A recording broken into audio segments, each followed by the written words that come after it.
12 বছরের মধ্যে বাংলাদেশ খেলবে ফুটবল বিশ্বকাপ। হ্যাঁ, ঠিকই শুনছেন, কোনো সায়েন্স ফিকশন সিনেমার গল্প নয়। খোদ বাংলাদেশ ফুটবল দলের নতুন হেড কোচ থমাস ডুলি আমাদের রূপকথার মতো স্বপ্ন দেখাচ্ছেন। বাফুফে ভবনে সেই চেনা এসি রুমে বসে সম্প্রতি এক ইন্টারভিউতে তিনি দিয়েছেন আগামী 2 বছরের এক বিশাল রোডম্যাপ, যেখানে আছে প্রবাসী প্লেয়ারদের দলে আনা, বড় দলের সাথে টেক্কা দেওয়া আর অনূর্ধ্ব-17 দল নিয়ে স্পেশাল প্রজেক্ট। স্বপ্নটা শুনতে দারুণ, চোখ বন্ধ করলে গায়ে কাটা দেয়। কিন্তু প্রশ্ন হলো, যে দেশের ঘরোয়া লিগের মাঠ দেখলে মনে হয় আলু চাষের জমি আর রেফারিংয়ের মান নিয়ে প্রতিদিন মারামারি হয়, সেখানে এই স্বপ্নের শেষ পরিণতি কি? বাফুফে কি ডুলিকে কাজ করতে দেবে, নাকি বরাবরের মতো বেতন দিতে পারছি না বলেই মাঝপথে বিদায় করে দেবে? চলুন আজকে একটু খতিয়ে দেখা যাক থমাস ডুলির এই মহাজাগতিক রোডম্যাপের আসল গল্প। থমাস ডুলি যখন দায়িত্ব নিয়েছেন তখন একটা প্ল্যান তো তাকে দিতেই হতো। তার এই 2 বছরের রোডম্যাপের সবচেয়ে আকর্ষণীয় পয়েন্টটা কি জানেন? Cape Verde model. এখন অনেকে হয়তো ভাবছেন, এই কেপ ভার্দে আবার কোন দেশ? আফ্রিকার ছোট্ট একটা দ্বীপরাষ্ট্র, যাদের জনসংখ্যা আমাদের ঢাকা শহরের একটা ওয়ার্ডের সমানও হবে কিনা সন্দেহ, কিন্তু তারা ফুটবল বিশ্বে চমক দেখিয়েছে কিভাবে? বিশ্বজুড়ে ছড়িয়ে থাকা তাদের প্রবাসী ফুটবলারদের খুঁজে বের করে জাতীয় দলে এনে থমাস ডুলিও ঠিক এই বুদ্ধিটাই খাটাতে যাচ্ছেন।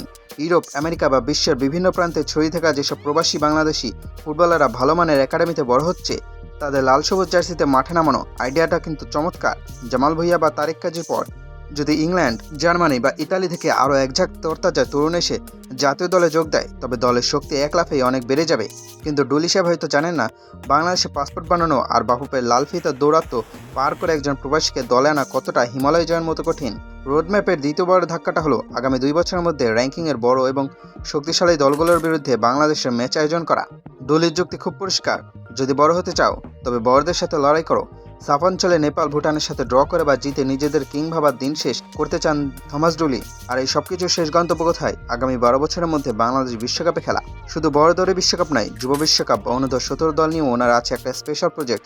দেশের সেরা 30 জন অনূর্ধ্ব-17 তরুণকে নিয়ে তিনি একটা 2 বছরের রেসিডেন্সিয়াল একাডেমি করতে চান, অর্থাৎ গোড়া থেকে ফুটবলার তৈরি করার প্রজেক্ট। শুনতে কি চমৎকার লাগছে না? মনে হচ্ছে এই তো 2038 সালে বিশ্বকাপে আমরা স্টেডিয়ামে বসে বাংলাদেশ বাংলাদেশ বলে চিৎকার করছি।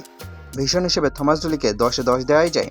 কিন্তু থমাস ডুলি সাহেব, আপনি বোধহয় ভুলে গেছেন, আপনি জার্মানি বা আমেরিকা বসে ইন্টারভিউ দিচ্ছেন না, আপনি আছেন বাফুফের ডেরায়। কোচের ভীষণ চমৎকার, কিন্তু আমাদের বাফুফে গিয়ে ওনাকে আসলেই ঠিকমতো কাজ করতে দেবে?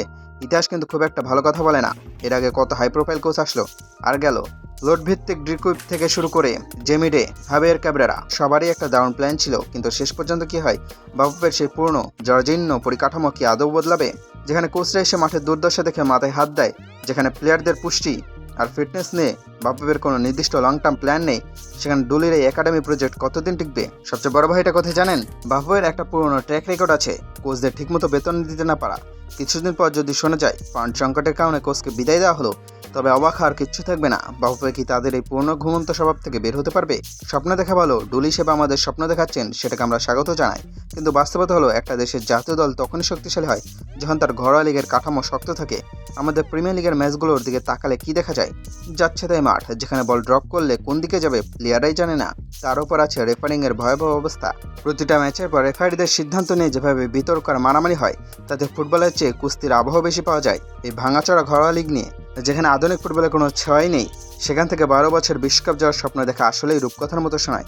এই স্বপ্ন সত্যি করতে হলে শুধু কোচের রোডম্যাপ থাকলে হবে না, বাফুফেকে সবার আগে গভীর ঘুম থেকে উঠতে হবে, মাঠ ঠিক করতে হবে, রেফারিংয়ের মান বাড়াতে হবে এবং তৃণমূলের ফুটবলকে বাঁচাতে হবে। থমাস ডুলি তার কাজ শুরু করেছেন একটা দারুণ স্বপ্ন দিয়ে। আমরাও চাই তার এই 2 বছরের রোডম্যাপ সফল হোক। আমাদের প্রবাসী ভাইয়েরা দেশের জার্সিতে বিশ্বকাপ কাপা।